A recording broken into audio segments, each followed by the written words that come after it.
an unfair farewell and tears at the bus stop.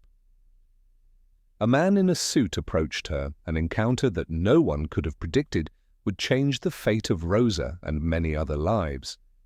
Rosa, as was her routine, arrived early at Corporação Horizonte that morning. The building was still quiet, with only the night security guards finishing their shift. She greeted Daniel, the doorman, with her usual smile that brightened up the lobby every day. No one expected that this would be the last time. Today she would walk through that door as an employee, Daniel said, opening the elevator doors for her. "Good morning, Rosa." "Another day at work, right?" he asked. "Good morning, Daniel. You know how it is. Work never waits for anyone," replied Rosa, adjusting the cleaning cart she had mastered like no one else. Rosa went up to the 12th floor, where the director's offices were located. That was where her work was concentrated, imposing rooms with windows offering a view of the city awakening below. She always started her day in the director's office. In the finance department, run by Henrique Campos, Rosa found an imposing room with a wooden desk worth more than her annual salary. While cleaning the furniture, Rosa noticed papers scattered on the desk, which was unusual. Henrique always made sure to leave everything organized before leaving. Carefully, Rosa gathered the documents without reading them, just organizing them as she always did. It was her job to keep everything clean and in order. But something was different, she thought. She had never seen him leave the room in such a state of disorder. Rosa continued. Her routine consisted of cleaning the bathrooms, vacuuming the carpets, and organizing the bookshelves. 3 hours after she started her shift, when the building began to fill with people going about their business, she went downstairs to have breakfast in the cafeteria. That's when a conversation hit her like a bomb. Someone had broken into Director Henrique's office during the night, whispered Carla from the reception desk to her colleagues. Important documents were missing, contracts worth astronomical sums. The board of directors was in a panic. Rosa's heart raced. She felt a rush of adrenaline being in that. Rosa had organized the papers, as she always did, but a feeling of discomfort came over her, a knot in her stomach that she couldn't define. "The security company is already reviewing the cameras," Carla continued. "Whoever did this will pay for it," Rosa thought. She hurriedly finished her coffee and went back to work, trying to concentrate. But the conversation she had overheard echoed in her mind, and the certainty that something terrible was about to happen terrified her. The phone rang on the 10th floor. It was a call for... The voice that echoed on the other end of the line was harsh, without the slightest hint of kindness. "Rosa, you need to come down to the Human Resources office immediately. It's urgent." A chill ran down Rosa's spine. "Has something happened, sir?" she asked. But before the voice on the other end could answer, the call ended. The elevator seemed to take forever to arrive, each second dragging on like an eternity. Rosa felt sweat dripping from her hands, her heart beating rapidly. When she reached the 5th floor, she found Marcos, the Human Resources manager, waiting for her with an expression she had never seen before. "Sit here, Rosa," he said. He pointed to a chair in front of his desk. The room seemed colder than usual, or maybe it was just her imagination. "What's wrong, Marcos?" Did I do something wrong? Marcos opened a folder and showed her some photos. They were images from security cameras showing Rosa entering Director Henrique's office and rummaging through the documents on his desk. "Rosa, can you tell me what you were doing with those files?" The question hung in the air. Rosa experienced a whirlwind of sensations, as if the world was spinning around her. "I was just organizing, as I always do, Marcos. I tidied everything up. The papers were messy, so I gathered them and left them organized on the desk. It's my responsibility, Rosa. These documents contain information about contracts worth millions. Contracts that, unfortunately, are now in the hands of our rivals. How can I justify this?" His words hit me like blows. I couldn't understand what was happening. It was like I was in a nightmare. "Marcos, I don't know anything about contracts. I can't even understand these things. I cleaned the room, as I always do." "But why are you telling me this, Rosa?" You were the only person who had contact with these documents before they simply disappeared. The images don't lie. The injustice of this accusation hurt her more deeply than any physical pain she had ever experienced. Rosa had dedicated her life to honesty and raised her children with respect. She never used a pencil that wasn't hers. "I didn't do anything wrong," she insisted. But her voice spoke with little strength, as if the words themselves hesitated. Marcos called. Two witnesses, Rosa's co-workers, whom she had known for years and interacted with daily, were questioned by Marcos. "Can you confirm that Rosa had permission to enter the 12th floor?" he asked. "Yes, she was responsible for cleaning that floor," replied one of them without making eye contact with her. "And have you ever seen Rosa handling documents on the desks?" "Yes, she always took care of organizing everything," said the other, also looking away. Rosa watched those people, hoping that someone would reveal the whole truth, that they would confess that she had always been responsible for organizing the documents had been carefully analyzed, as there had never been anything suspicious, and she was considered a trustworthy person. However, the silence was more devastating than any accusation. "Rosa," Marcos continued, "the company cannot continue to employ an employee suspected of leaking confidential information. You are being dismissed for just cause." The words reverberated in the room like thunder. Dismissed for just cause. That meant she would lose all her rights without unemployment insurance, FGTS, or any other assistance. After years of hard work, she was being treated like a thief. "Mr. Marcos, please, I swear I didn't do it. I have a family, I have responsibilities. Check the cameras carefully. Someone must have come in after me, but the evidence points to you as the only person with access to the documents. The sentence has already been decided." Rosa felt tears running down her face, but she struggled to remain calm. She didn't want to show weakness to those who were committing this injustice against her. "You have 15 minutes to collect your belongings from the closet and leave the building. Security will accompany you. 15 minutes. 15 minutes to end years of dedicated work." Rosa got up from her chair, her legs wobbly. She felt as if she were walking toward her own end. In the bathroom, she opened her small locker. Few belongings, a spare blouse, some medicine, a photo of her children that always comforted her in difficult times. She put everything in a plastic bag, her hands trembling, almost unable to fold the clothes. Other cleaning staff were also present, but none ventured to approach her. No words of support were spoken. The fear of being associated with someone accused of theft outweighed years of camaraderie. "Rosa, did you really do it?" asked Marina, the only one who had the audacity to break the silence.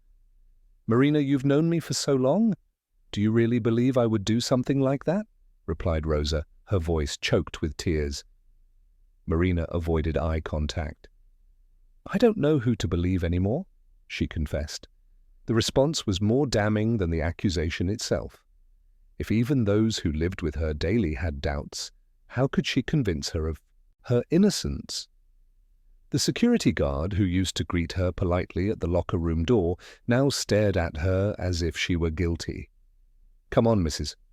Rosa. I need to escort you to the exit," he said. Each step through the corridors dragged on like an eternity. Employees watched her, some whispering, others looking away in embarrassment.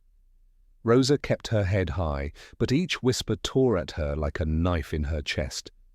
Daniel, the doorman who had welcomed her that morning, was undoubtedly unable to make it to the lobby. Look into her eyes. The woman who had arrived smiling that morning said goodbye in shame, taking her few possessions with her in a plastic bag. "Thank you for returning your badge," said the security guard, extending his hand.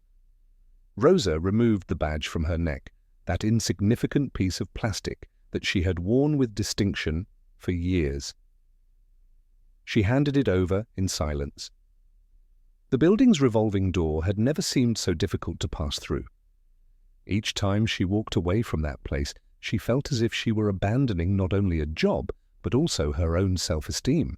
Her reputation, her very essence, was at stake. On the sidewalk, Rosa stops and looks back. The colossal Horizonte building stood out against the sky. Inside, the lives of hundreds of people went on. To them, Rosa was already just a forgotten face, another employee dismissed for just cause. The bus stop was a few steps away. Rosa walked, carrying the weight of the plastic bag and, even heavier, the burden of injustice. She sat on the cold bench and allowed the tears to flow freely for the first time since the beginning of that day. It was terrible. "How am I going to tell my children?" she thought. "How am I going to pay the bills? Who will hire me after being fired for just cause?" The doubts plagued her, each more distressing than the last.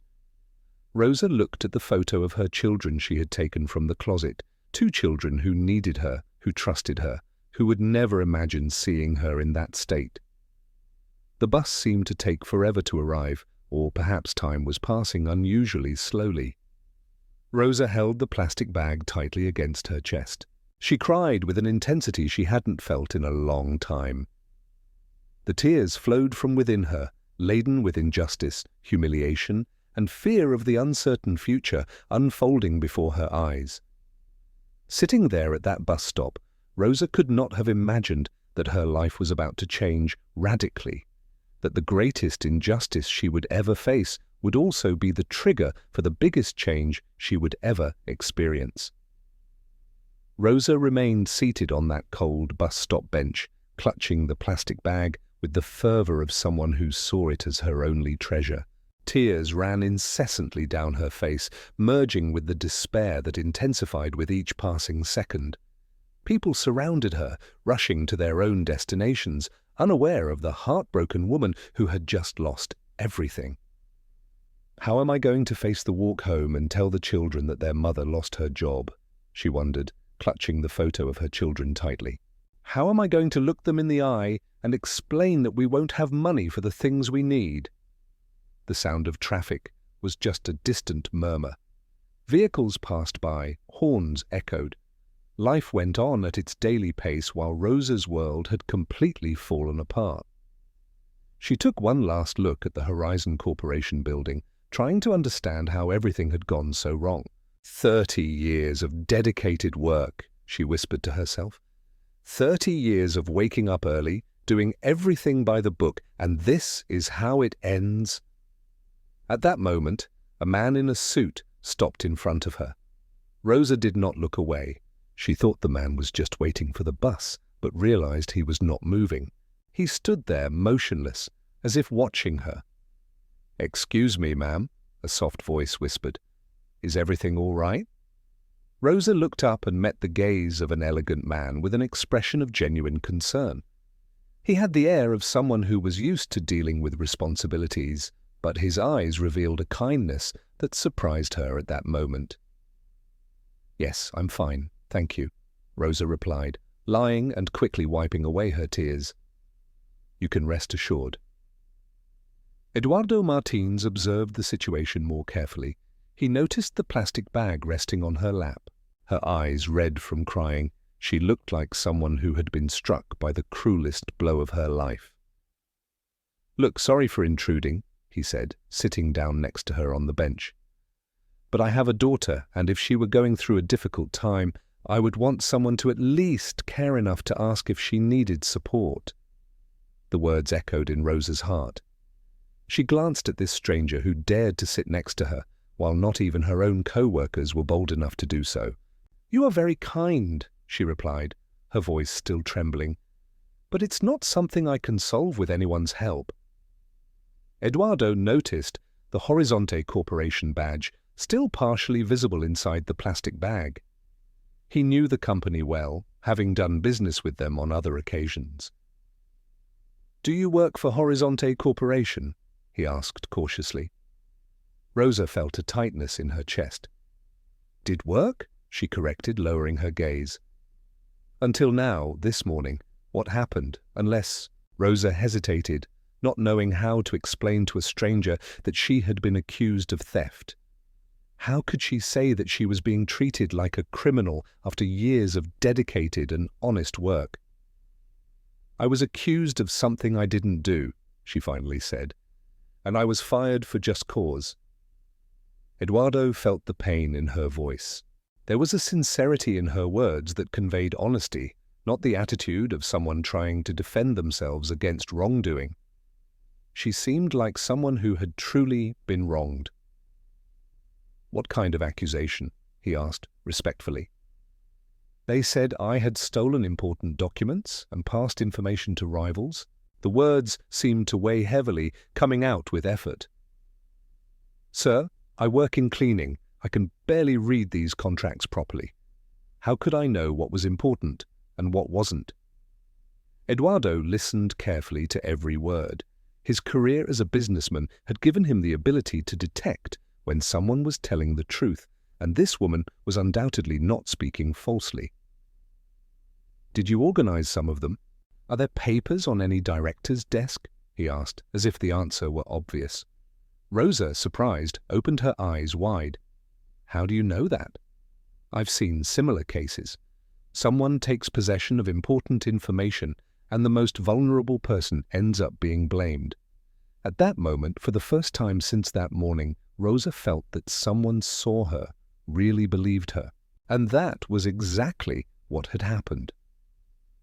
"I simply tidied up the papers on the desk, as I have done for years, but the cameras caught me handling the documents, and that was it.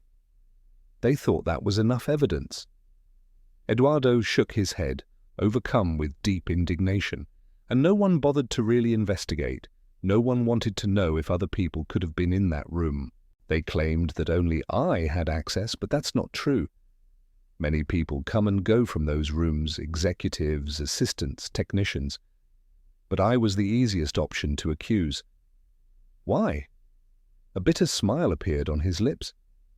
"Because I'm a cleaning lady, after all. Who would believe the version of a cleaning lady compared to that of influential people?" The answer echoed in my heart. Eduardo understood the pain of those who were judged by their appearance, especially when they had not yet accumulated wealth. He himself had experienced this cruelty of social prejudice. "Do you have a family?" he asked. "I have 2 young children who depend on me," replied Rosa, clutching the photo she carried in her purse. "And in this situation, how will I take care of them? Who will give me a job after I am fired for just cause?"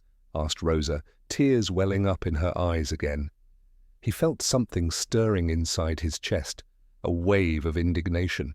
The tension increased with every word that came out of that narrative. "Are you absolutely sure you didn't make any mistakes?" Miss Rosa fixed her gaze on him. "I swear on my children's lives that I did nothing but organize those documents. If I had known it could cause complications, I wouldn't have touched them." Eduardo believed her. There was a conviction in that gaze that was impossible to fake. "What is your name?" "Rosa." "Rosa da Silva." "Rosa, my name is Eduardo Martins. I own a company here in town, and I can tell you with certainty that if you—" He truly believed in her innocence, and this injustice would not go unpunished. Rosa did not understand the meaning of the sentence. "What do you mean, mister?" "Eduardo?" she asked. "I know people at the Horizonte Corporation. We've done business together. And if what he suspected had happened, someone would have to explain themselves. But you don't even know me. Why would you get involved in a mess like this because of me?" Eduardo was silent, thinking. Why was he offering to help a stranger?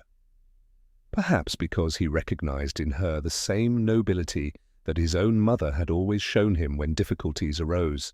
Perhaps because he understood that small injustices can become big problems when no one is willing to fight them. "Rosa, I need to tell you something. When I was young, I was also accused of something I didn't do. I lost a job because of an injustice, and at that moment I wished someone would believe me. But did anyone show up? No, no one. I had to fend for myself, which was extremely difficult, but I committed myself to, even if, in the future, I could help someone in a similar situation, I would not let it pass." A warmth settled in Rosa's heart for the first time on that horrible day. "Do you really think I haven't sinned? I do believe it, and I will prove it. Eduardo, getting up from the bench and adjusting his jacket, said, "Leave it to me. Give me your phone number and I'll contact you soon." Rosa took a crumpled piece of paper out of her purse and wrote down the number.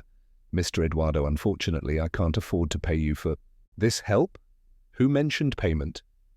There are things in life we do simply because it's the right thing to do. The pink bus finally arrived. She stood up, still carrying the plastic bag, but now with a small ray of hope shining in her heart.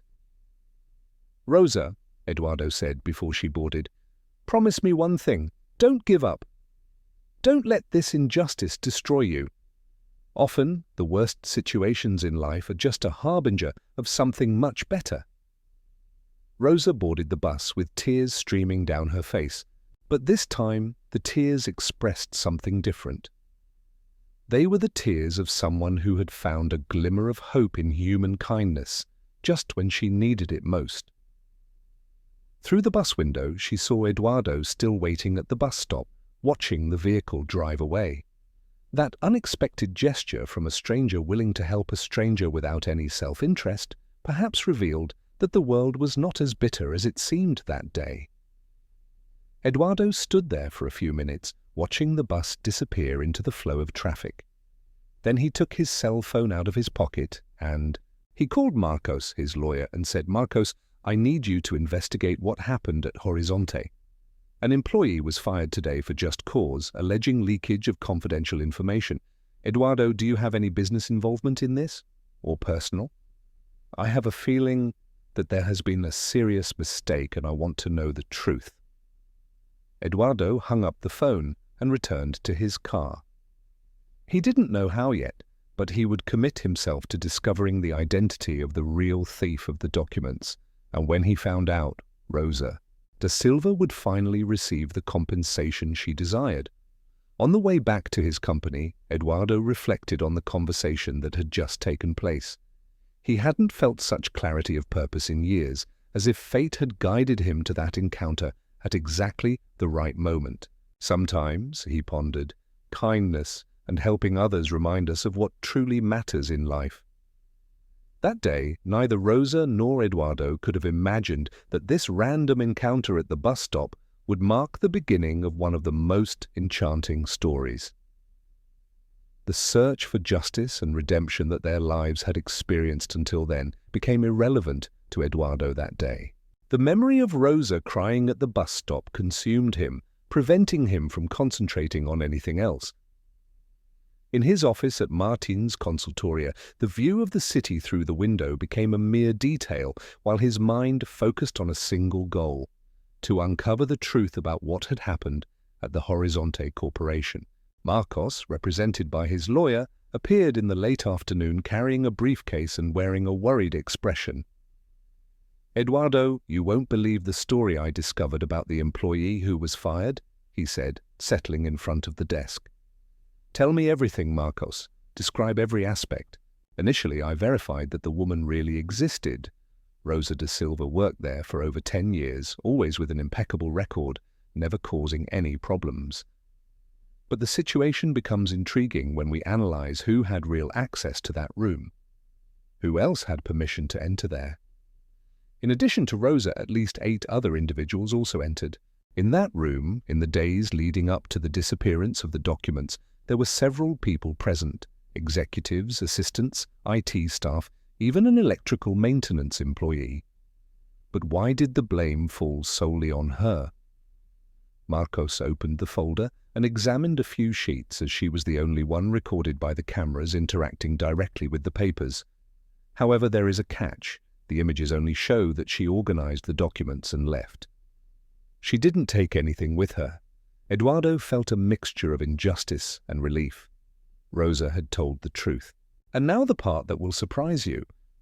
I got a source inside the company, a collaborator who, frightened, hesitated to speak, but eventually decided to reveal the truth. What is the truth, Eduardo? The documents were not simply stolen. It was an internal action planned for weeks, and the person responsible has direct access to the CFO's office. Eduardo's heart raced. Who was this individual? Rodrigo Almeida, Enrique Campos's executive assistant. He was the only one with full access to the contracts and knew the value of each one. Eduardo slammed his fist on the table. The guy knew about the security systems and still let an innocent person carry the burden of guilt. Even more serious, according to my information, Rodrigo had been passing information to the rival company for months. The missing documents were just the tip of a much bigger problem. He had already leaked data from previous bids. And how did he manage to make Rosa the culprit? Marcos leafed through some documents, easy and dishonest. Rodrigo knew her routine. He knew that Rosa had a habit of organizing leftover papers. Laid out on the table, the most important documents were deliberately scattered the day before the theft so that she would touch them the next day, allowing the cameras to capture her in the act. And, in fact, while Rosa innocently organized, Rodrigo had already photographed the contracts with his cell phone days before. When they discovered the leak, he was the first to point out the need to investigate who had recently tampered with the documents. Eduardo felt the fury intensify inside him. How many few people know this secret, and all who do are afraid to speak up. Rodrigo is powerful there, seen as the director's right-hand man. No one wants to cause trouble. But do we have proof? Marcos smiled for the first time. In fact, we do. My source got access to copies of the messages Rodrigo exchanged with the rival company. Emails, bank transfers, everything recorded. Eduardo stood up and approached the window. Outside, the late afternoon traffic showed thousands of people returning home after a day's work. From work, individuals like Rosa, who got up early and did their jobs with respect, did not deserve to be treated with disrespect because of the greed of others. Marcos, I need you to organize everything, all the evidence, all the documents, all the proof. Let's expose this, Rodrigo. Eduardo, there's something you need to know. Rosa's case is more serious than we thought. How so? She was fired for just cause. This means that, in addition to losing her unemployment benefits, her reputation in the job market will be damaged. No company wants to hire someone who was fired for leaking confidential information. Eduardo felt a tightness in his chest, as he believed he was paying an excessive price for something he hadn't done. It was necessary to reverse this situation as quickly as possible. I'll schedule a meeting with Horizonte's board of directors. However, Eduardo, they will try to hide this. Such a large company does not want the negative publicity of admitting that it fired someone innocent. Trust me, I know influential people in the media. If there are attempts to silence it, the story will go national. Marcos put the documents in his briefcase. There's one more detail. I found Rosa's address. Where? In a modest neighborhood, in a small rented house with her 2 children. Her eldest daughter has health problems and needs expensive medication. Her youngest son is about to start school, and she was saving up to buy school supplies. The words hit Eduardo like a direct blow.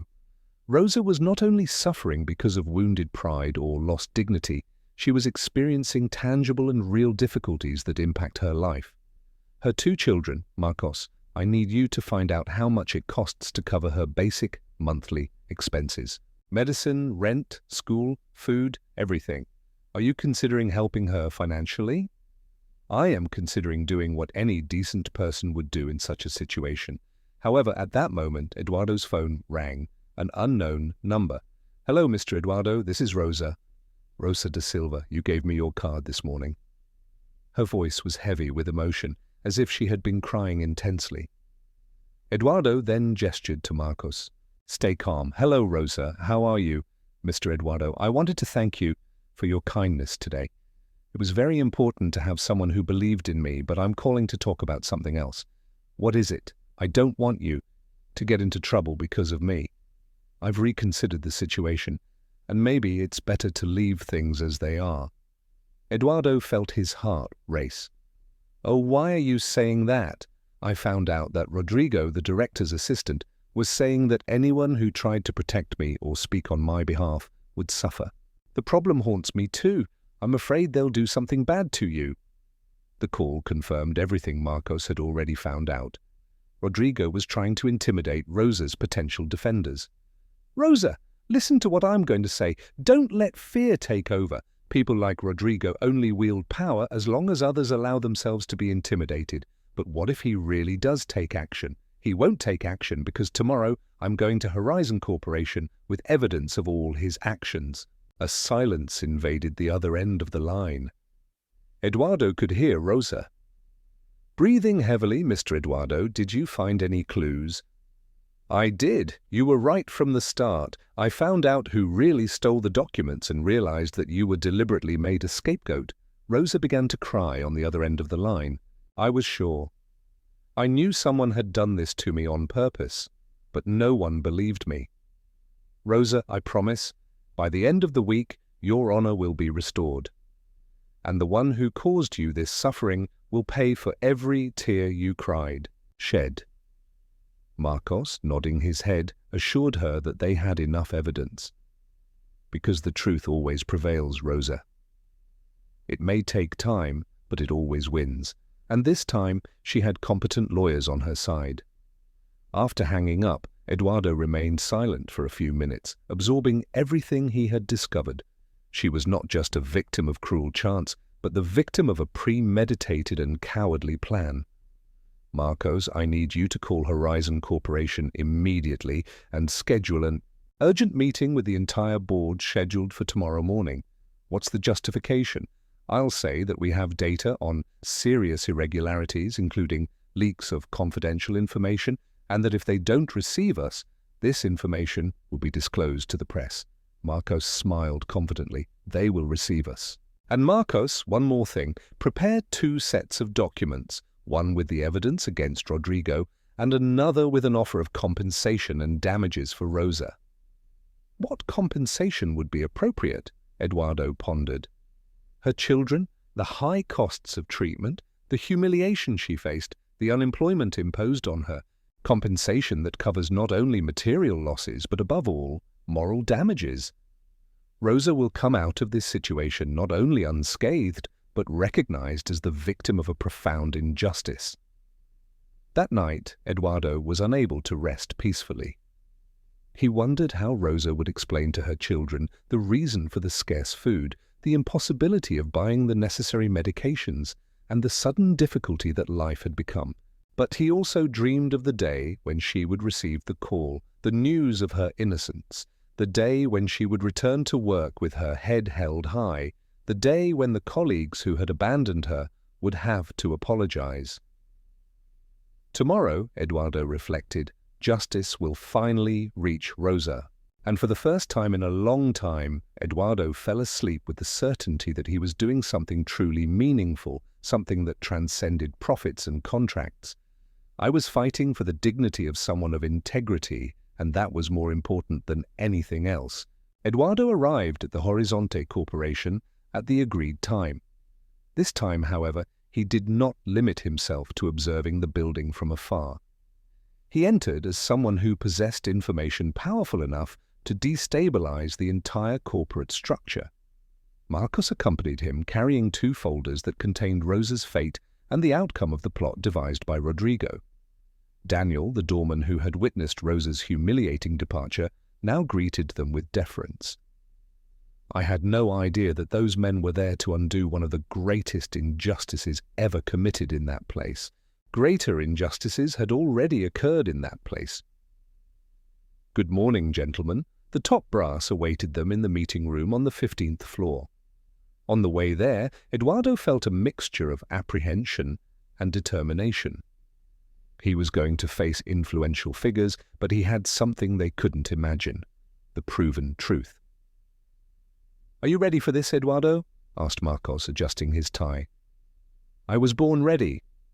Rosa deserves to have her honor restored." The elevator doors opened on the 15th floor. An impeccably dressed receptionist greeted them. A dazzling luxury permeated the imposing meeting room.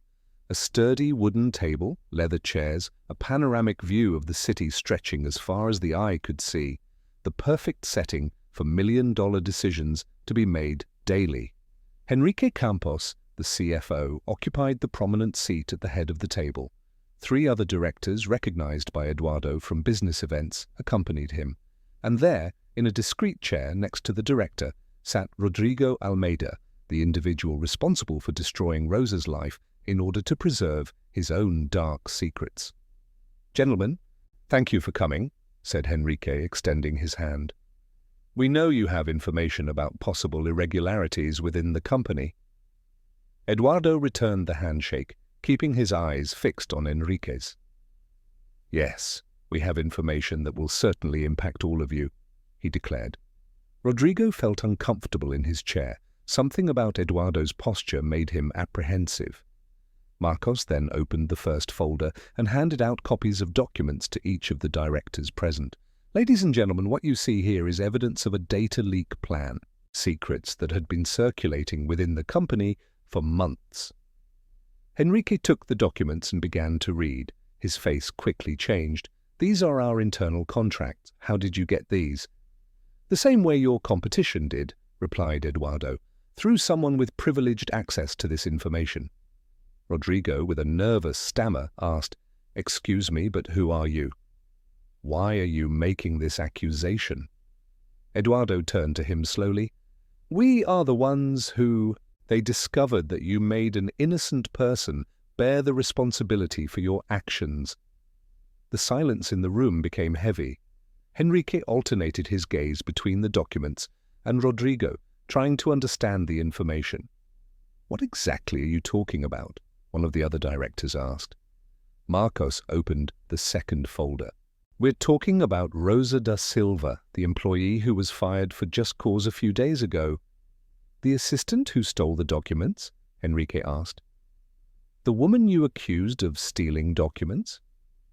Eduardo, raising his voice, stated that the person truly responsible for leaking the information was sitting right there at the table.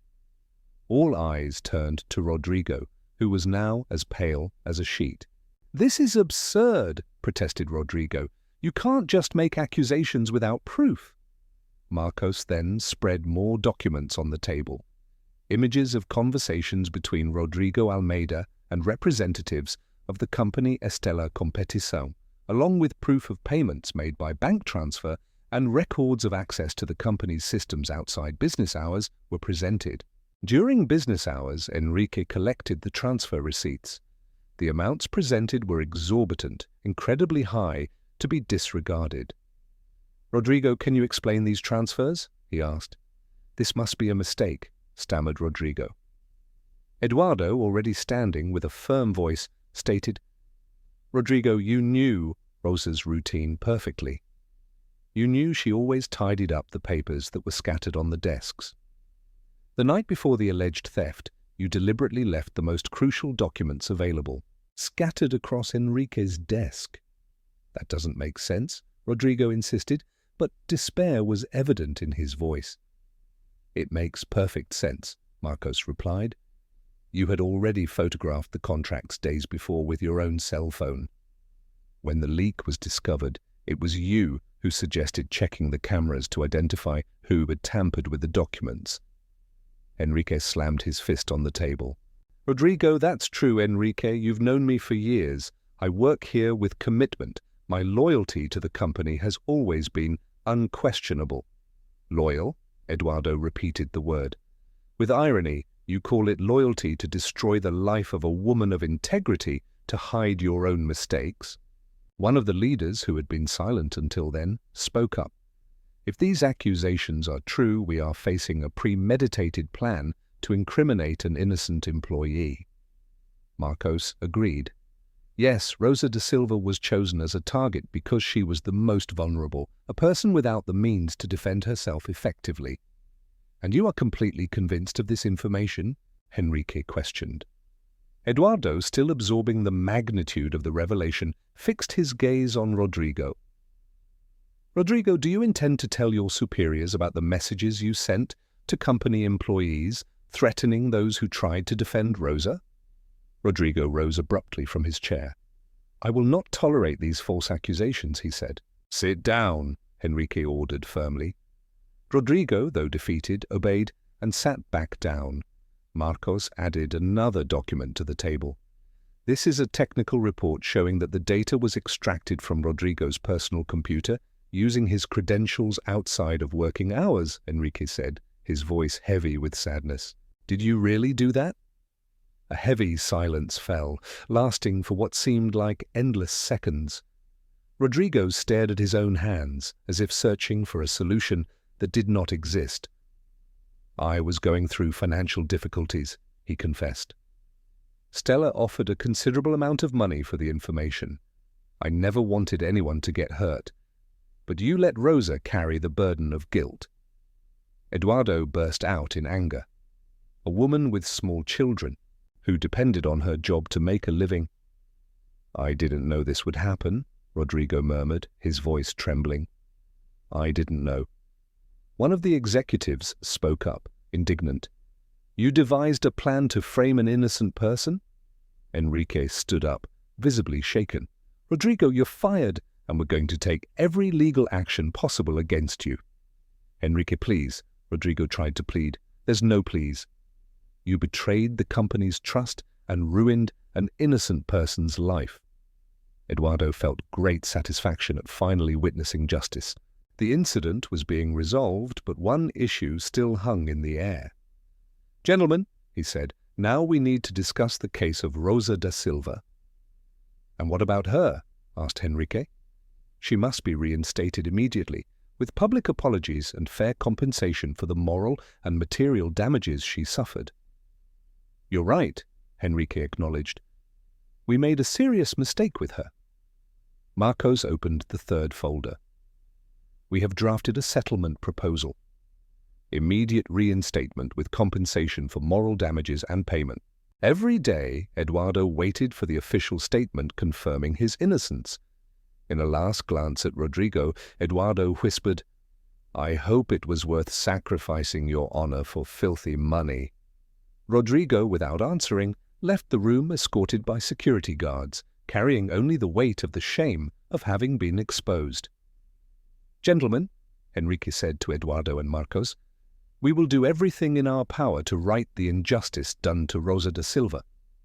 Eduardo, for the first time since he had entered that room, smiled. Rosa was waiting for them to contact her. As he left the building, Marcos asked, Eduardo, how do you think Rosa will react when she finds out everything? Eduardo looked up at the sky and smiled, believing that for the first time in a long time she would find relief in her sleep.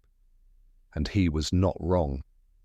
The truth had finally triumphed, and Rosa was about to see that justice, even if delayed, still prevailed in the world.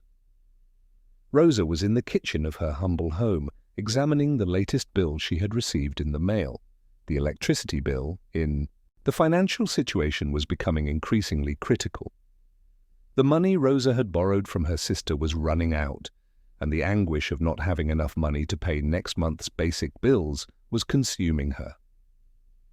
Her children played carefree in the living room, oblivious to their mother's concerns, but Rosa knew that the weight of the financial crisis would soon affect them. The phone rang, and Rosa hesitated before answering, thinking it might be a debt collector calling about some overdue debt. Hello, Rosa. This is Enrique Campos, Financial Director of the Horizonte Corporation. Rosa's heart almost stopped. What was the reason for Was the director calling her? Were they going to sue her for something else? Yes, sir. Rosa, first I want to apologize for what happened. We discovered that you were the victim of a huge injustice. Rosa sat down at the kitchen table, her legs trembling. What do you mean by that, sir? We discovered that Rodrigo Almeida, my executive assistant, was the one who actually disclosed the confidential information. He devised a plan to make you look guilty. The words echoed in Rosa's mind. It was as if she were in a dream. Are you serious? Yes, completely serious. Rodrigo confessed everything. He was fired, and we are taking appropriate measures. Rosa was overcome with tears, but not of sadness, rather of relief. Such intense relief that it felt like a huge weight had been lifted from her shoulders. I knew it, she managed to say between sobs. I knew from the beginning that I had done nothing wrong. Rosa, we want you to return to work immediately with all your rights fully restored and you will receive compensation for the moral damages you have suffered. Yes, and in addition, we wish to issue an official statement to all employees, clarifying your innocence and offering a public apology for this mistake. The weeks of humiliation, despair, and sleepless nights, thinking about her children's future, were finally coming to an end. And Rosa, unable to hold back her tears, recognized the importance of the moment. Mr. Henrique, you have no idea what this means to me. In fact, it was Rosa who uncovered the whole truth. Businessman Eduardo Martins was the one who provided us with the evidence. Mr. Eduardo? Yes. He insisted that we be fair, stating that you deserved to have your honor restored. After hanging up, Rosa remained silent for a few minutes in the kitchen, taking in everything she had just learned. Her innocence had been proven, Rodrigo had confessed, Eduardo had kept his word at the bus stop. The phone rang again. This time it was Eduardo calling Rosa. I already received the good news. Mr. Eduardo, I don't know how to thank you for everything you've done for me. No need to thank me, justice had to be done. But why were you so interested in my case? You didn't even know me. Eduardo was silent for a few moments. Rosa, can I tell you something? When I was young, my mother worked as a maid in the mansions of wealthy families. One day, she was accused of stealing a valuable piece of jewelry. She was humiliated, fired, and no one believed her version of the story. And she had never stolen anything. A few weeks later, they discovered that the jewelry had fallen behind a piece of furniture, but no one ever apologized to my mother. The memory of that humiliation stayed with her until the end of her days. His heart warmed at this. That's why the Lord helped him. That's why, and because he saw in his eyes the same honesty he saw in his mother's eyes, hard-working people who do the right thing even when no one is watching. Mr. Eduardo, how can I repay you for all this? Rosa, actually, I have a proposal for you. What kind of proposal? Would you be interested in working at my company, Martins Consultoria? Rosa was taken aback. Work with you? But I'm just a cleaning lady, Mr. Eduardo. Your company is large and important. Rosa, you have something more valuable than any certificate, character. And I need people with character on my team, but I don't know the ins and outs of consulting and business. Don't worry, I don't need that. I'm offering you a position in administration. You would be responsible for ensuring the well-being of employees, organizing social benefits, and coordinating mutual support programs. Rosa struggled to manage. It was hard to believe what she was hearing. Was he really offering her a better position? An opportunity to apply her life experience to help others who might be facing similar problems? Mr. Eduardo, it would be a dream come true, but I have to consider my children, the move. Rosa, the salary would be 3 times what you were earning at Horizonte, and the company offers comprehensive health insurance for you and your children. Rosa felt tears welling up in her eyes again.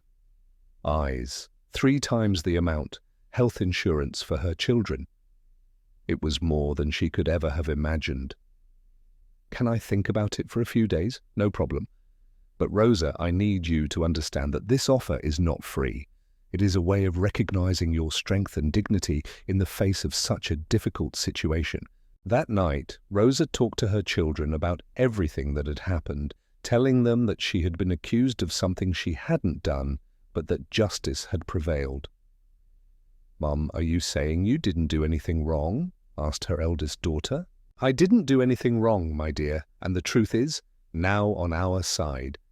"And the man who helped you? Has he become our friend?" Rosa smiled. "He is more than a friend. He is a unique person who came into our lives when we needed him most." 2 days later, Rosa called Eduardo with her decision. "Mr. Eduardo, I accept your offer. I want to work for your company." "Rosa, you've just made my week incredible. When can you start?" "Whenever you want." "Next Monday." "All right. Perfect. Rosa, there's one more detail. I want you to take responsibility for a special project I'm developing." "What project?" "A support fund for employees of companies who face unfair situations, like your own experience. A space where individuals like you can find help when they don't have the resources to protect themselves. Rosa, her eyes shining with emotion, asked, "Mr. Eduardo, does that mean we're going to help other people who go through what I went through?"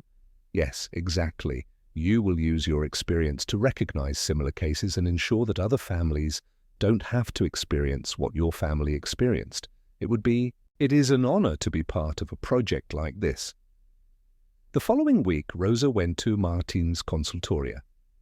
The building was more modest than the Horizonte Corporation, but it exuded a unique atmosphere.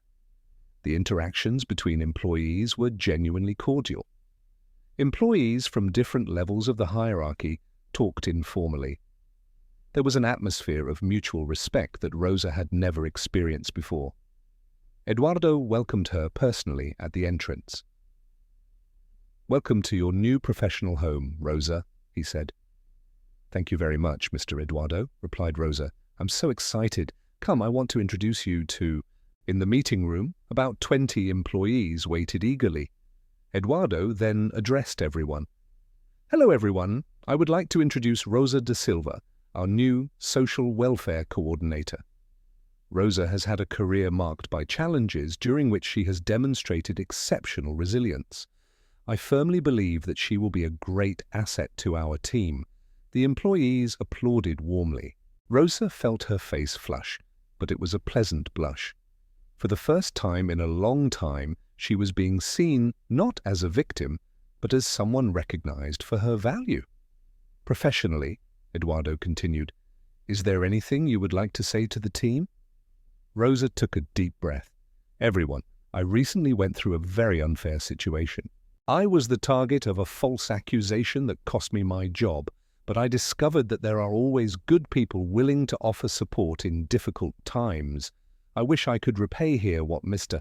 Eduardo did for me." The applause was even more enthusiastic. Rosa found in people's faces a true acceptance, a warm welcome that warmed her inside. Later, in her new office, she looked out the window and saw the bus stop, the place where it all had started, where her tears of despair had flowed, believing that her life had come to an end. Today, however, she found herself in a position higher than she had ever imagined, with the chance to help others. The phone rang. It was Henrique from the Horizonte Corporation. "Rosa, how are you adjusting to your new job?" "Very well, Mr. Enrique. Thank you for asking, Rosa. I wanted to let you know that we have issued an official statement to all employees, publicly apologizing and making it clear that you are innocent. In addition, your story has become an example within the company. We are adopting new procedures to prevent similar situations from occurring again. It is comforting to know that you have truly contributed to the improvement of our company. Thank you for that." As she said goodbye, Rosa smiled. Her difficult experience had turned into something positive, benefiting not only herself, but also others. The injustice became a catalyst for change. For the first time since it all began, Rosa fell asleep in deep rest, certain that her life had been transformed forever. The certainty that the best was yet to come intensified. 3 months after joining Martin's consultoria, while Rosa was organizing the Social Assistance Fund documents, an unexpected phone call would revolutionize her view of the reach of her story. "Rosa, this is Ana Cristina, a reporter for Jornal Nacional. We would like to produce a report on your case." Rosa's heart raced. "A report about what exactly?" "About the injustice you experienced and how businessman Eduardo Martins offered you support. A moving story is spreading across social media, touching thousands of people. But how? Someone shared your story in a Facebook group, and it has already been shared more than 50,000 times. People are deeply moved by what happened." Rosa was surprised. She never imagined that her experience would generate so much interest. "And what would you like to know?" "We want to share your full story with everyone, showing that there is still justice and kindness in the world. Would you like to give an interview?" Rosa paused. Speaking up, national television, by showing everything that happened, could revive painful moments, but perhaps it could serve to help other people who were going through similar situations. Can I talk to my superior before making a decision? Of course. But Rosa, I have some news that may interest you. We have discovered the fate of Rodrigo Almeida. What was his fate? He is being sued by both Horizonte and Stella Competição. He appears to have disclosed information to more than 3 different companies, resulting in millions in losses. Rosa felt a mixture of satisfaction and sadness. The satisfaction came from the certainty that justice was prevailing. The sadness, however, stemmed from the destruction Rodrigo had caused in his own life because of greed. After hanging up the phone, Rosa went to Eduardo's office to tell him about the TV invitation. Eduardo, a reporter for Jornal Nacional, wanted to do a story about our history. Our history? Eduardo smiled. I like to hear that. And what do you think? I'm afraid, Rosa confessed. I've never been on television. What if I say something wrong? Rosa, your story is one of the most inspiring I've ever heard. Your strength, your honor, your capacity for forgiveness. These things need to be recognized. But what if people disapprove of me? What if they think I'm seeking sympathy? Eduardo stood up and walked over to the window. Rosa, can I tell you something I discovered after you arrived? What?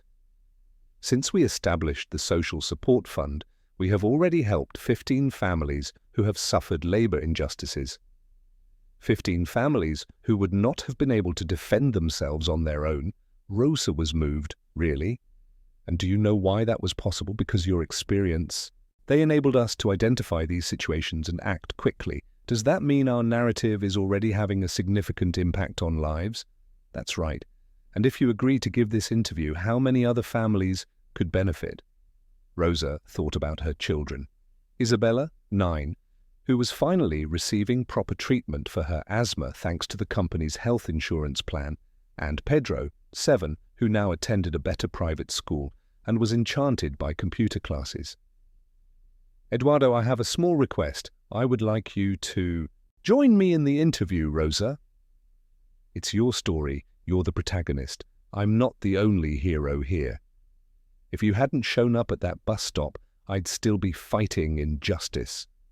Eduardo agreed. The day after our conversation, the Jornal Nacional team came to Martin's consultoria for the recording. Rosa decided to tell everything there in the place where her life had been rebuilt.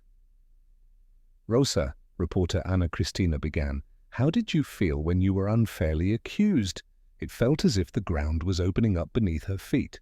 It disappeared beneath my feet. I worked honestly my whole life, raised my children with the teaching that stealing is wrong. And suddenly I found myself being accused as if I were a criminal. The cruelest moment? Rosa felt her throat tighten and tears well up in her eyes. It was when I got home and had to explain to my children why I was unemployed. Isabella, my eldest daughter, depends on expensive medication to control her asthma. Pedro, my youngest son, was excited to start at a new school. I didn't know how to explain to him that it wouldn't be possible. We had money for these things before. What was their reaction? Isabella hugged me and said, Mum, I know you didn't do anything wrong, and we'll figure this out. Pedro said he could stop studying to help me with work. Rosa was moved. What 7-year-old offers to sacrifice himself to help his mother? The reporter was also clearly moved. That's when Mr. Eduardo approached us. Eduardo took over the conversation. I noticed Rosa crying at the bus stop. There was something about the way she stood that caught my attention. She wasn't someone trying to elicit compassion. She showed genuine despair, but without losing her dignity. Why did I decide to get involved? Because I recognized in her the same dignity my mother displayed when she faced a similar situation. And because I understood that when we have the opportunity to help someone, it is not a choice, it is a duty. When Rosa discovered that Rodrigo had planned everything, she felt a mixture of relief and anger. Relief that her innocence had been proven. Anger because he deliberately destroyed my life to protect the... They were concerned with their own interests. Eduardo nodded, confirming that yes, they knew about the lawsuit against Rodrigo. they discovered that he had harmed not only Rosa but several other companies. The extent of the scheme was much greater than they had initially thought. Rosa then shared her current situation with a smile, the first during the interview. Today, she worked for a company that valued her as a person. Her children had health insurance, and Isabella was receiving proper treatment. Pedro attends an excellent school, but most importantly, I am helping other people who face injustice, similar to mine. But how? We created a social assistance fund that has already benefited 15 families in situations similar to mine. We offer legal, psychological, and financial support to individuals who lack the resources to protect themselves. The journalist then turned to Eduardo. Mr. Eduardo, what is your recommendation for other entrepreneurs watching this interview? That they dedicate themselves to observing the people around them, that they avoid judgments based on appearance or social status, and that they recognize that each of us has the potential to make a difference in the lives of others. Especially when someone is facing difficulties, Rosa replied, "Don't give up. The truth always comes out, even if it takes time, and there will always be good people willing to offer support. Sometimes that support comes at the most unexpected moments." After finishing the recording, Rosa felt relieved to have shared her version of the facts, but also apprehensive about people's reactions. The program aired on a Thursday night. The next day, the phone at Martin's consultoria wouldn't stop ringing. People offered help for the Social Assistance Fund, business people expressed their desire to join the project, and families shared similar stories, seeking guidance. "Rosa," said Eduardo, looking at the piles of messages that were accumulating, "I think we underestimated the impact of our story." "How so?" "We've already received over 300 contacts, donation proposals, requests for assistance, and invitations to speak. Your courage in revealing the truth has impacted a much larger number of people than we ever imagined." Rosa read some of the messages received. A businesswoman from Brasilia was seeking inspiration to create a similar fund in her company. A lawyer from Porto Alegre offered to assist in cases of labor injustice on a voluntary basis. A mother from Ceará shared that she was facing a similar situation and asked for guidance. "Eduardo, does this mean that our narrative can impact people all over Brazil? It means that you have become an icon of resistance and dignity. Individuals who are currently experiencing injustice are aware that they are not alone." That night, an unprecedented feeling came over Rosa. Her painful experience had expanded, transcending her own suffering. It was no longer just about her own recovery, but about inspiring hope in others. "Mom," Isabella began during dinner, "some kids at school saw you on TV. They thought you were very brave." And Pedro added, "And I said that my mom is the bravest in the world." Rosa hugged her 2 children tightly. "Do you understand? Everything I do is with you in mind, right? We know that, and we know that now you're going to make a difference in other families' lives too," Isabella affirmed. Rosa smiled, feeling welcomed by the unconditional support of her children, who perfectly understood the transformation that had taken place. Pain had turned into purpose. That night, while the little ones slept, Rosa gazed out the window, remembering the bus stop where it all began. The place where tears of despair had flowed now stood as the starting point of a journey that was just. A year after the story on Jornal Nacional, Rosa found herself in front of a building she had never dreamed would exist. The Rosa Silva Institute for Social Justice, imposing and 5 stories high, stood in the heart of São Paulo, dedicated exclusively to helping victims of labor injustices. Every time she saw the name in gold on the sign at the entrance, a deep emotion overwhelmed her. "Mum, are you crying again?" Pedro asked, squeezing her hand at the entrance to the building. "These are tears of joy, my love, tears of someone who can't believe what they're seeing." Isabella, 10 years old and completely cured of asthma thanks to the treatment she received, pointed to a plaque on the wall. "Look, Mom, founded by Eduardo Martins and Rosa Silva, a place where dignity meets justice." Eduardo, approaching the group with a bouquet of white flowers, was no longer just the boss of Rosa. He was like an older brother, a guardian of the family, who had dedicated himself to turning a tragedy into his life's mission. "Ready for the big day?" he asked. Adjusting his tie nervously, Eduardo exclaimed, "I still can't believe we've achieved all this in just 1 year, Rosa. You have no idea what we've accomplished. Come on, I want to show you the numbers before the official inauguration." They went up to the 5th floor, the former General Coordination Office of the Institute. The walls displayed a visual record of their success. Photos of beneficiary families, business people who had joined as partners, and volunteer lawyers dedicated to complex cases. "Rosa, look at this," Eduardo said, showing her a report on the table.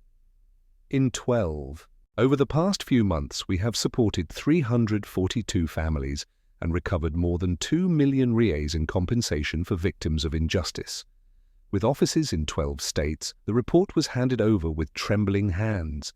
342 families, 342 stories similar to hers that finally found justice. And there's more, Eduardo added. "Did you remember the Horizonte Corporation? How could I not remember? Henrique called me yesterday. Since your story was released, they have completely revamped their internal procedures. They implemented an ombudsman dedicated to employees and also created more in-depth analyses before any dismissal were implemented. Your experience has impacted the culture of the company as a whole, and Rodrigo sentenced to 5 years of open detention with the obligation to return all funds and barred from holding positions of trust. But what surprised me the most? He wrote you a letter." Eduardo took an envelope out of a drawer. "It was received last week." Rosa read the letter with interest. The writing was hesitant, clearly from someone who was troubled. "Rosa, I know I can never repair the damage I have caused you. You and your family were victims of my greed and cowardice. Every day I feel the weight of the injustice I have caused. Seeing what you have rebuilt after everything you have been through has made me recognize the man I should have been. I hope one day to deserve your forgiveness." With deep sadness, Rodrigo Rosa folded the letter. "Eduardo, can I ask you something?" "Of course." "That you sent him a reply? And what would you like me to write?" "That I have already forgiven him. Holding on to hurt only hurts those who hold on to it. And if he has really changed, it is possible that he will seek out the Institute when he has served his sentence. There is always room for people who want to help others." Eduardo looked at Rosa with admiration. "You never cease to amaze me. I have learned that revenge builds nothing, but compassion can transform anyone." At that moment, the secretary appeared at the door. "Rosa, the special guests for the inauguration have arrived." They went down to the ground floor where a crowd had gathered. Journalists, business people, politicians, but mainly ordinary people who had benefited from the work of the Institute.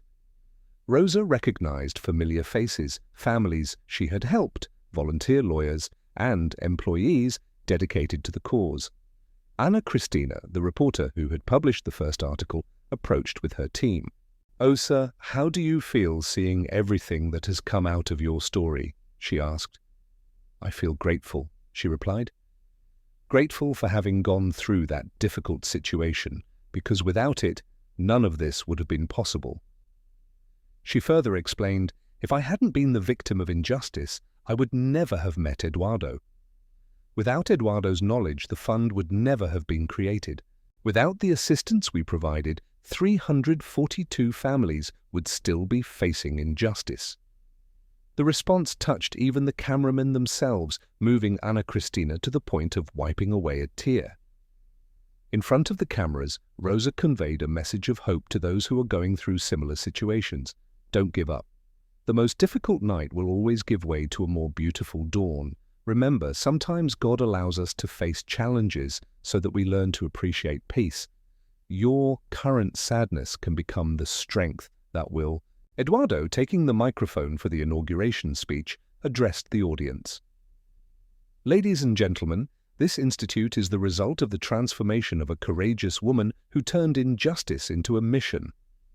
Rosa Silva showed me that true wealth does not lie in what we accumulate, but in what we distribute.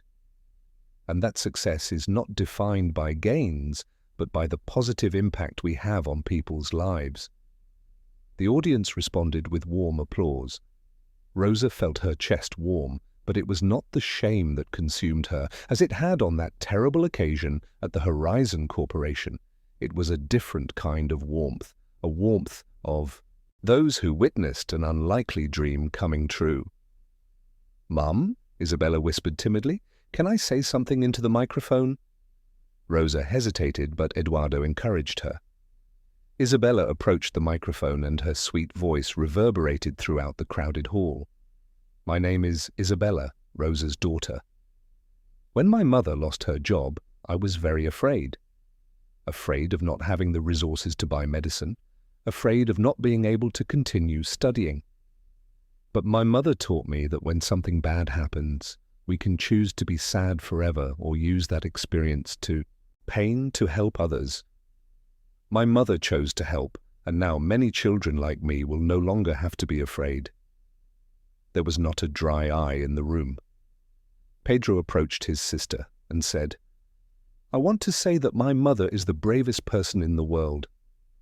She has turned tears into joy for many families." Rosa climbed onto the stage and embraced her children. "You are my greatest treasure. All my actions are guided by the desire to leave a better world for you." Enrique Campos, CAO of Horizonte, walked toward the stage. Rosa couldn't hear anything else after that. Reintegration Day. "Rosa, can I share something with you?" She felt intrigued. "Rosa, your story has transformed my life, our company, and the way I see the people around me. I would therefore like to apologize again, publicly, for the injustice we committed, and announce that the Horizonte Corporation will become a permanent partner of the Institute, with an annual contribution of 500,000 reais to support its programs." The news even surprised Eduardo. 50,000 reais per year would be enough to ensure the Institute's operation for decades. Rosa addressed the microphone one last time. Wanting to end the ceremony where it all began, everyone left the building and walked a few blocks to the bus stop.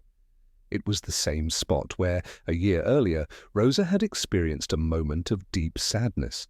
The bench, the stop, everything remained the same, except for a golden plaque that now marked the spot, Rosa Silva Institute, where hope met compassion. Rosa sat on the bench just as she had done on that horrible day, but this time she was not at the mercy of loneliness. Eduardo joined her. He stood beside her, just as he had done the first time. Their children settled down at their feet. A crowd of people who had received help from the Institute formed a circle around them. "Exactly 1 year ago," Rosa said, "I was sitting in this same spot, crying, believing that my life was over. I never imagined that a stranger would approach me and change everything. And I, Eduardo," he added, "never thought that helping someone at a bus stop would become the most meaningful purpose of my existence." A woman approached the group. It was Donna Maria, the first person the Institute had helped. She had been unfairly dismissed after 3 decades of service at a cleaning company. "Rosa, I would like to express my gratitude once again. Donna Maria, there's no need to thank me. I'm the one who really needs to thank you. Thanks to your courage in sharing your story, I was able to get justice. My granddaughter can continue her studies, and my family has regained its dignity." Other people approached, each carrying a narrative of change. The driver who had his license reinstated after being unfairly revoked. The teacher who was, after being reinstated following a false accusation. The waiter who received compensation for disguised slave labor reflected on his experience. As the sun set, Rosa rose from the bench and took one last look at the place that had marked a significant change in her life. "Eduardo, do you know what I learned from all this?" "What?"